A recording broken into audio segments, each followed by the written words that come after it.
이낙연 전 대표의 상승세, 대선 판도를 흔들 수 있을까요?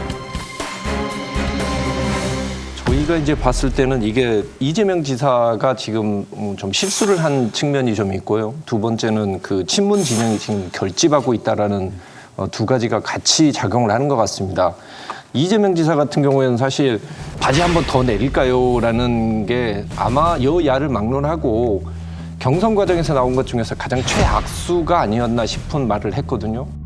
저는 좀 정말 일생에 한 번 있을까 말까한 치욕적인 일을 겪으면서 이제 나름 검증을 했다라고 생각했는데 뭐 다른 야당이나 아니면 저희 공격적인 분들이 하시면 이해가 되는데 충분히 아실 만한 분이 그러시다 보니까 제가 잠깐 이렇게 짜증났던 것 같습니다. 짜증을 내셨죠? 네네. 그거는 뭐 제 불찰이고 제 부족함이죠.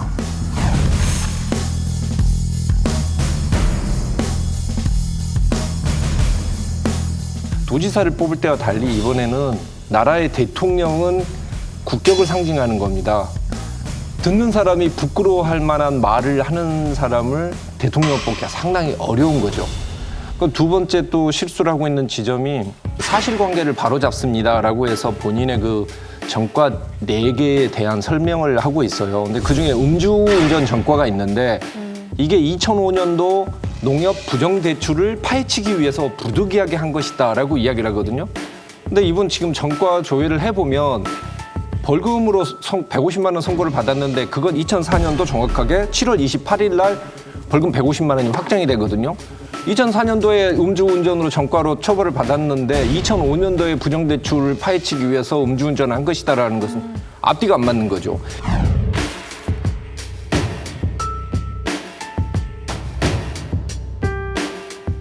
그리고 또 한 가지 결정적으로 말 바뀌고 있는 게 기본소득에 대해서 제가 알기로 6월 달에 이미 벌써 뭐 제일 공약이다라고 이야기를 한 걸로 알고 있는데 아니다라고 이야기를 하니까 그때 보시면 알겠지만 박용진 의원이 보였던 그 황당해하는 표정이 사실관계를 확인달라고 그랬더니 이제 와서 또 그 다음에는 시범적 여기 있습니다. 부지라고 얘기를 하셨어요. 여기 있습니다. 아니, 그러니까 생각을 바꾸세요. 말을 바꾸지 마시고요. 국민들이 바라보는 그 황당함 그 자체였을 것 같거든요.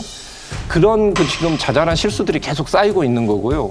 거기에 비해서 지금 친문 진영은 확실하게 이낙연 후보로 지금 집중이 되고 있는 양상으로 보입니다. 이재명 후보는 설마 내가 6명 안에 못 들어가리 뭐 그렇게 생각을 했겠죠. 그리고 뭐 대량 실전만 하지 말자라고 생각을 하지 않았을까. 그런저런 이유로 전력을 다하지 않았다. 오히려 좀 대충 슬금슬금 한 것 같다. 근데 결과적으로 보면 그 전략이 틀렸던 것이 아닌가 하는 생각을 하게 되죠. 이 6명의 결정이 이루어지고 난 이후에 이제 언론과의 인터뷰를 통해서 이낙연 전 대표는 본인의 문제도 심각하지 않느냐 이에 대한 지적을 이제 무대에 막이 내리고 나니까 하시는데요. 왠지 이것이 조금 버스가 떠나고 난 뒤에 손드는 듯한 느낌이 없지 않아 있었죠. 실제 이낙연 후보가 또 지지율이 올라가니까 이재명 지사도 이제 스타일을 좀 바꿨어요. 뿐만 아니고 그동안에 1대8로 이렇게 공격을 하던 게 갑자기 1위 이낙연으로 바뀐 것 같은 그런 느낌이 이제 좀 들잖아요. 이낙연이 갑자기 부각이 되니까요. 그런 것 같아요. 어느 한쪽이 뜨면은 또 거기 가지고 또 집중적으로 때리고. 그래서 이재명 지사가 한때 이런 얘기했죠. 자기 손발 다 묶은 상태로 권투하는 것 같다고. 그러니까 저는 그런 느낌이 들었습니다. 이재명 지사는 전형적인 인파이터인데 예비 경선 때는 정말 손발 묶인 상태에서 푸더크만으로 아웃복싱 하는 듯한 그런 느낌이 들었거든요. 근데 이제 요번에 딱 끝나고 난 다음에 손발 풀고 여러 가지 그 방송에 나가서 인터뷰하면서 드디어 제대로 된 자기 모습의 인파이터로 복싱을 이제 시작하더라고요. 근데 이재명 지사는 반대로 설명하던데 본인은 주먹으로만 권투를 하는 줄 알았는데 발이 날라왔다. 이렇게 하루 얘기를 지나니까 그렇게 말씀하시더라고요. 다 함께 갈 이제 팀원들인데 그분들이 권투하는 데서 발로 좀 차고 그런다고 같이 발로 차고 이러면 아, 권투하는데 발로 찬 분도 계세요? 그거 반칙인데요? 좀 심한 경우가 꽤 있었죠. 근데 그러나 다 견뎌냈는데 오히려 제가 부상을 입는 상황이 온 것 같습니다. 우리 식구들이니까 또 결국 본선에서 단합해야 될 하나의 팀원들이니까 예. 정말 제가 최대치로 좀 인내했는데 주먹으로 맞는 건 다 단련이 돼 있는데 갑자기 발로 차니까 원래로 되도록 가야 될 것 같습니다. 말씀하셨지만 저도 이렇게 스스로가 좀 몸을 안 풀고 나왔다는 그런 생각이 들어요. 본인 몸을 누가 묶은 게 다른 사람들이 아니고 본인 스스로 몸도 안 풀고 이렇게 뭐 유니폼도 안 입고 있다가 막 당한 느낌. 그러니까 당연히 누구든지 이재명 하면은 기본소득에 대해서 문제 제기를 할 거고 그다음에 사생활 얘기가 나올 텐데 그 둘에 대한 대응이 상당히 부족하지 않았나. 저 같은 경우 이제 저도 개인적으로 깜짝 놀랐는데 기본소득에 대해서 이야기를 하고 어떤 좋은 개혁적인 의제로서 펼쳐볼 거다 생각을 했는데 막상 하는 말이 나 제일 공약 아니었는데 이런 식으로 스스로가 철회해버리고 뭐 준비 부족을 드러내버리니까. 그리고 또 하나는 이제 도덕성 논쟁, 이른바 사생활과 관련해서도 누구든지 매끄러운 대답은 아니더라도 납득할 수 있는 대답은 아니더라도 조금은 답변 태도라든가 뭐 바지를 내린다 그런 것이 조금은 좀 치명적이지 않았을까. 사실 이재명 지사 입장에서는 그 경선 과정에서도 말 실수들이 분명히 있었습니다만은 또 본인의 고향인 안동을 방문해서도 아주 결정적인 실수가 2번 있었지요. 친일 세력들이 이제 이 미점령군하고 이렇게 합작을 해가지고 깨끗하게 나라가 출발되지 못해서 역사적인 사실과도 부합하지 않는 얘기이고 또 어떻게 보면 자기 부정이잖아요. 지구상에 어느 나라가 그렇게 뭐 완벽하게 출발하는 나라가 어디 있겠는가. 깨끗하게 출발하지 못했다라고 얘기함으로써 그야말로 국가를 부정하는 모습을 보였다. 저는 이렇게 생각하고요. 그것도 중요하지만 또 하나 결정적인 실수를 합니다. 영남이 역차별 당하고 있다.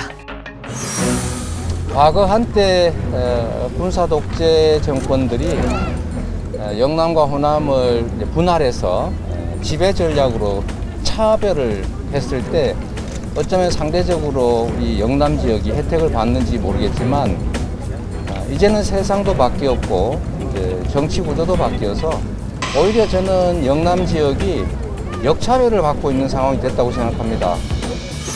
아마 본인 입장에서는 지금 보수 후보 가운데에서 지지율이 높은 윤석열 전 총장이나 이런 분들이 영남 출신이 아니기 때문에 영남의 표를 내가 좀 결집시키겠다 이런 의도가 있지 않았을까 하는 생각이 드는데요. 그러나 그 영남의 표를 결집시킨다라고 하는 게 좀 더 다른 방법을 통해서 해야지 역차별을 당했다 이렇게 얘기하니까 이에 대해서는 당장 또 다른 지역에서 반작용이 일어날 수밖에 없었던 것이 아닌가. 저는 이것이 굉장히 뼈아픈 실책이었을 것이다 이렇게 생각합니다. 근데 사실 이재명 지사가 그러니까 많이 공격을 받을 거다라는 건 예상이 좀 어느 정도 됐지만 이낙연 후보가 이렇게 약진할 거라고는 사실 그렇게 많이 예상했던 바는 아니었던 것 같아요. 사실 이낙연 후보 같은 경우에는 사실 올해 1월 달에 그 사면론 들고 나오면서 거기에서 한 방 맞았지 않습니까? 사실 그리고 호남 쪽에서의 전통적인 지지율은 확 빠졌었고 근데 이제 그 부분에 대해서 어느 정도 이제 오해가 풀렸고 오히려 친문 진영에서는 본인이 그걸 떠안고 간다라고 생각을 해서 상당히 그 부분에 대해서 좋게 보고 있는 것 같아요. 의리가 있다 뭐 이런 식으로 지금 보고 있는 것 같고 그러면서 호남 쪽에서 지지율이 이제 다시 올라가거든요.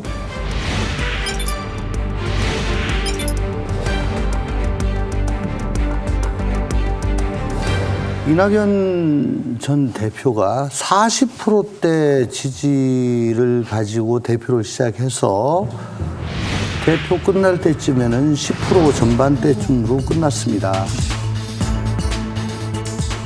왜 그렇게 됐습니까?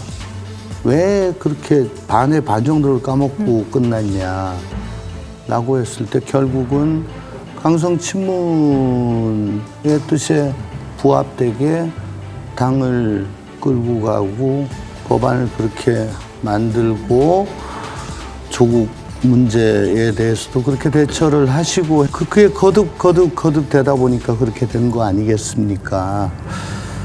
추미애 장관도 당신 옛날에 이만한 곡간 가지고 시작했다 다 털어먹었잖아. 권리당원 다 날려먹었다고. 다 말아먹었잖아. 이낙연 후보님은 뭐 총리로서는 굉장히 만점 총리다 하실만 했어요. 그러나 뭐 당 대표로서는 거꾸로 제가 빵점이라고 불가피하게 말씀드렸는데 여러 개혁이 개혁을 어떻게 보면 회피하고 개혁 피로감이라는 말이 오히려 당내에서 나왔고요. 뭐 이런 것들로 인해서 지지자들이 등을 돌리게 된 거 아니겠습니까? 그래서 권리당원이 10만 명이나 떠나갔어요. 그래서 그런 거에 대한 총체적인 책임감을 제가 좀 촉구를 해드린 것이죠. 네.